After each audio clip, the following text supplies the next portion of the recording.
안녕하세요. 오토기계 김정민입니다. 폭스바겐의 비상 신호가 지금 발동이 됐습니다. CEO 토마스 셰퍼가 경영자 회의에서 모든 것이 위태롭다. 그리고 지붕에 불이 났다 지금. 이렇게 표현을 했습니다. 폭스바겐의 재정 책임자 역시 모든 것을 다 줄여야 된다. 100억 달러나 되는 한화로 14조 원 정도죠. 3년 동안 이렇게 절감을 일단 해야 된다. 모든 부분을 다 감축을 해야 된다. 그러지 않으면 폭스바겐에게 더 이상 기회가 없다. 지금이 마지막 기회다. 이렇게 얘기를 하고 있습니다. 이 사실 유례 없는 강력한 워딩이고요. 전 그룹사에서 이제 살아남으려면 우리는 허리띠를 졸라매고 이 시기를 이겨내야 된다라고 선언을 한 것과 다름이 없습니다. 저희가 올 연초서부터 폭스바겐에서 이상 징후가 발견이 되고, 폭스바겐이 뭔가 전기차 시대 해법을 찾지 못하면서 전반적인 경쟁력이 떨어지고 있고, 그 다음에 상품성이 하락하고 있고, 이로 인해서 폭스바겐이 지금의 위치에서 흔들리는 그런 상황이 빠르게 발생하지 않을까, 이렇게 예상을 드렸었는데요. 그 예상을 해드린 지 얼마 되지 않아서 이제 현실화가 되고 실제적으로 경영진에서 더 이상 이것을 덮어두고 우리가 아무 문제 없는 것처럼 해결할 수 없는 상황이다라고 선언을 했습니다. 폭스바겐이 이렇게 위기다라고 발벗고 나서서 엄청난 비용 절감을 통해서 살아남아야 된다. 이렇게 필요성을 촉구하는 몇 가지 이유가 있는데요. 첫 번째가 이제 중국 시장의 점유율을 너무 빨리 잃고 있다는 거죠.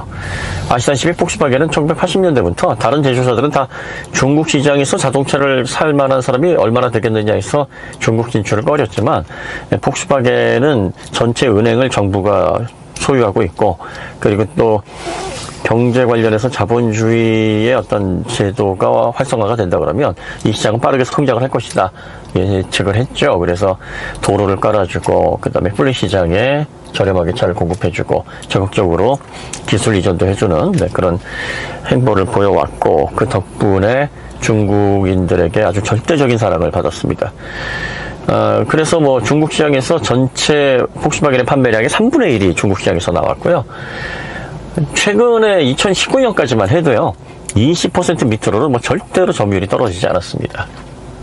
그런데 2020년 들어서부터 점유율이 빠르게 하락을 하기 시작하면서 2023년 1분기에는 점유율이 10.1%로 역대 최저치, 정말 우려할 만한 수치를 기록하고 있습니다. BYD에 드디어 추월을 당한 거죠. 유례상 이런 일이 없었어요. 더 심각한 건 친환경 자동차인데요. 친환경 자동차의 점유율이 6%에 불과합니다. 플러그인 하이브리드까지 빼면 전기차의 점유율은 아주 치명적입니다. 문제는 중국 시장에서 전기차로의 전환이 빠르게 이루어지고 있다는 거죠. 내연차 시장은 급격하게 쪼그라들 거고, 전기차 판매량이 거의 절반 이상을 넘어서게 될 텐데, 이렇게 되면 중국에서 폭스바겐은 더 이상 전체 매출의 3분의 1은커녕 지금 상반기 매출 올린 그 점유율을 보면 150만 대, 160만 대로 쪼그라들었는데요. 중국 시장을 거의 잃게 될 것이다라는 그런 예상을 할 수밖에 없습니다. 더군다나 유럽을 비롯한 그 외 지역에서도 내연차 판매량이 급격하게 줄고 있고, 그리고 폭스바겐은 헤르베르트 디스 전 회장에서 현재 토마스 셰퍼 회장 체제로 바뀌면서 전기차에 대한 투자를 아주 급격하게 줄이고 있습니다. 회사가 미래가 불투명할수록, 그리고 또 차세대 전기차 시장에서 경쟁력이 떨어질수록 더 많은 비용을 적극적으로 공격적으로 투자를 해야 되는데, 지금 폭스바겐이 거의 투자할 수 있는 입장이 아닙니다. 그럼 현재 ID4, Q4 이런 대중적으로 확대할 수 있는 전기차의 경쟁력이 앞으로 수년간 아이오닉5라든지 EV6, 테슬라를 위협할 수 있는 수준으로 향상될 확률은 거의 없다. 이렇게 보시면 될 것 같아요. 자, 중국에서 폭스바겐이 이렇게 천대, 홀대를 받는 이유는 상품성이 안 된다고 보는 겁니다. 특히 이 자동차 시장이 전기차로 전환이 되면서 친환경 전기차를 얼마나 잘 만드느냐가 그 제조사의 기술력을 판가름하는 아주 절대적인 지표로 받아들여지고 있는데, ID4 같은 경우에는 성능도 안 되고, 그리고 또 하드웨어적인 스펙도 안 되고, 충전 속도도 느리고, 가장 문제가 되는 소프트웨어 결함으로 집단 소송을 당하고 있고, 드럼 브레이크로 원가 절감하고, 이런 것들을 통해서 중국차보다 못하다라는 평가를 중국 내에서 받고 있습니다. 이제 와서 두 손 두 발 다 들고 우리가 비용 절감 안 하면 우리는 진짜 큰일 난다라고 선언을 한 폭스바겐이 이미 원가 절감 시도는 그 이전부터 ID4 큐퍼서부터 우려가 됐던 겁니다. 도대체 이런 스펙의 전기차를 가지고 어떻게 글로벌 시장에서 테슬라와 그리고 또 EGMP와 경쟁하려고 하는가, 기가 막히다라는 생각이 들 정도로 보잘것없는 스펙이었거든요.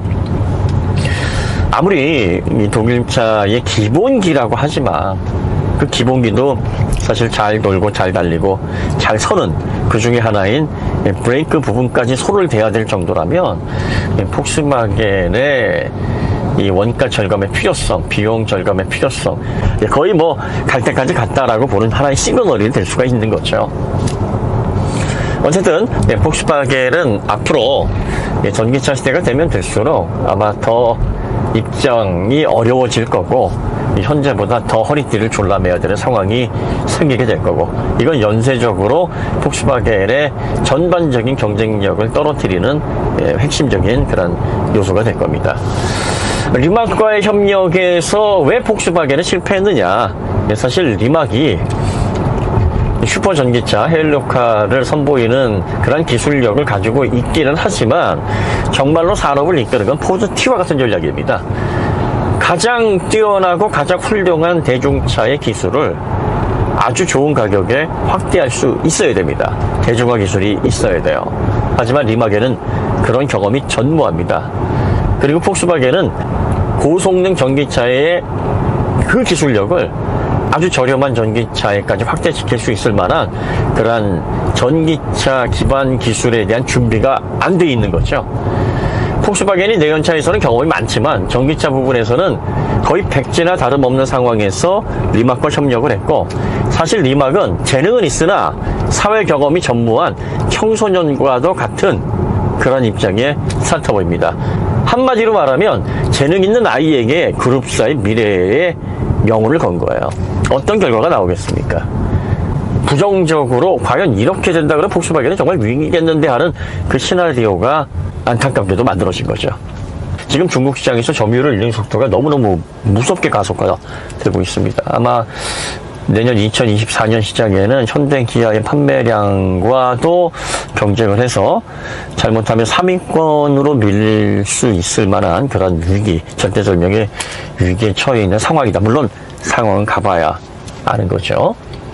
일본 같은 경우도 이제 폭스바겐만큼 가시적으로 이게 지금 문제가 되고 있지는 않은 상황이긴 한데, 하이브리드 때문에 하이브리드가 아직까지는 전기차 시대 가격 역할을 잘하고 있기 때문에 이게 매출 하락 곡선이라든지 위기설이 눈에 이렇게 확연하게 드러나는 상황은 아닌데, 지금 중국 시장에서의 시그널은 일본 기업도 역시 좋지 않습니다.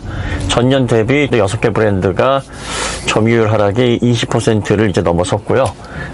중국 시장을 빠르게 잃고 있는 상황이기 때문에 그나마 토요타는 선방을 했는데, 일본 브랜드도 아시다시피 중국의 현지화를 잘했습니다. 그래서 중국에서 자동차 판매량이 뭐 상당히 지금 폭스바겐 다음으로 높았던 그러한 브랜드였는데, 중국의 점유율을 폭스바겐만큼은 아니지만 역시 빠른 속도로 우려할 만큼 지금 잃어가고 있는 상황입니다. 아시다시피 또 일본은 전기차에 대한 준비가 거의 되어 있지는 않습니다.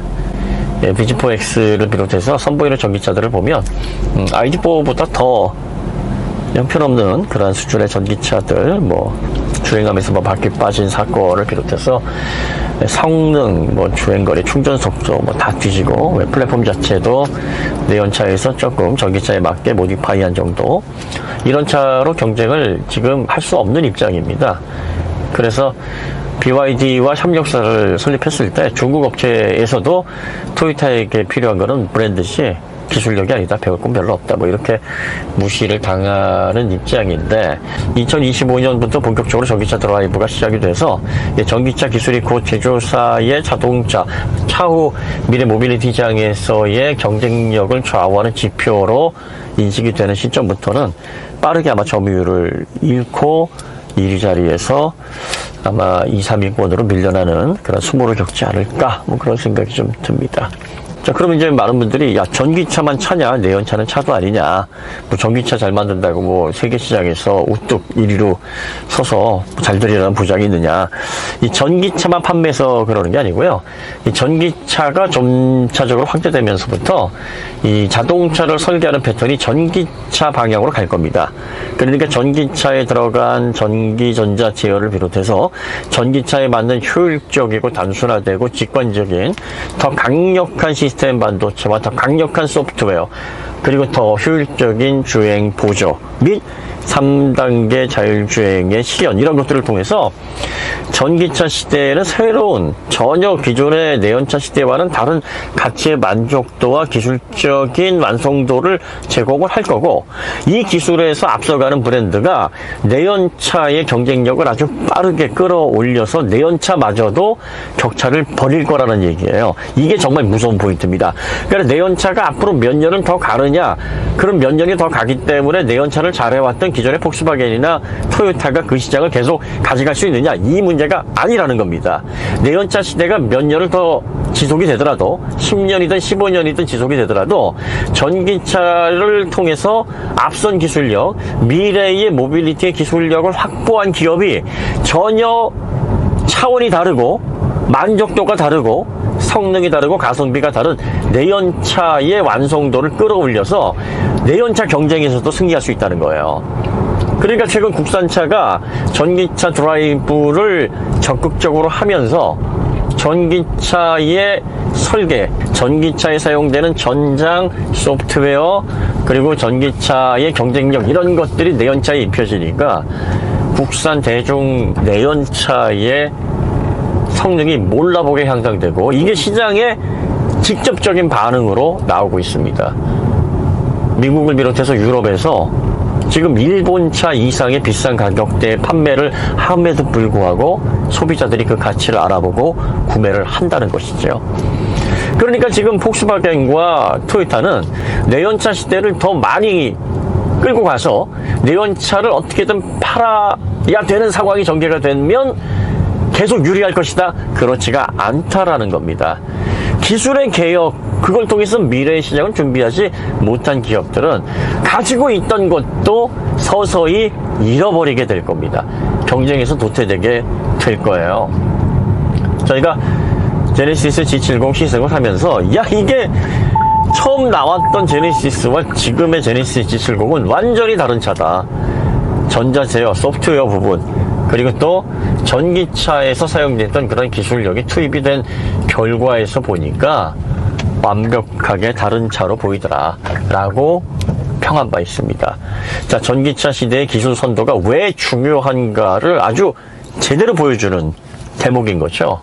그러니까 폭스바겐과 토요타는 전기차 기술력에 있어서 세계적인 업계를 선도할 수 있을 만한 기술력을 확보하지 못한다면 내연차, 얼마 남지 않은 내연차 부분에서의 경쟁력도 빠르게 잃어가게 될 거고, 전 세계적으로 전기차 수준의 전장과 또 강력한 소프트웨어, 그걸 기반으로 편의성을 구현해 놓은 새로운 상품의 자동차를 통해서 가치를 깨달아가는 소비자들은 더 이상 기존의 기술에 있어서 열쇠로 돌아선 이런 기업들의 내연차마저도 이제 집지 않게 되는 현상이 발생할 수 있습니다.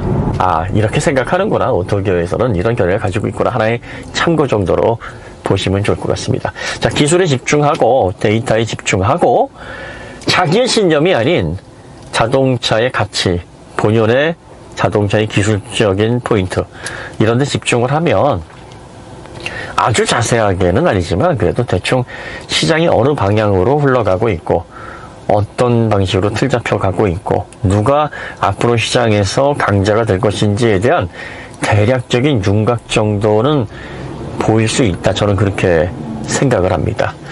많은 분들이 각자 다른 생각을 가지고 계시니까 각자가 미래 자동차 시장이 어떻게 변할 것인지에 대해서 한번 예측해 보시고, 그리고 또 깊이 고찰해 보시는 그런 과정을 한번 경험해 보시면 좋을 것 같습니다.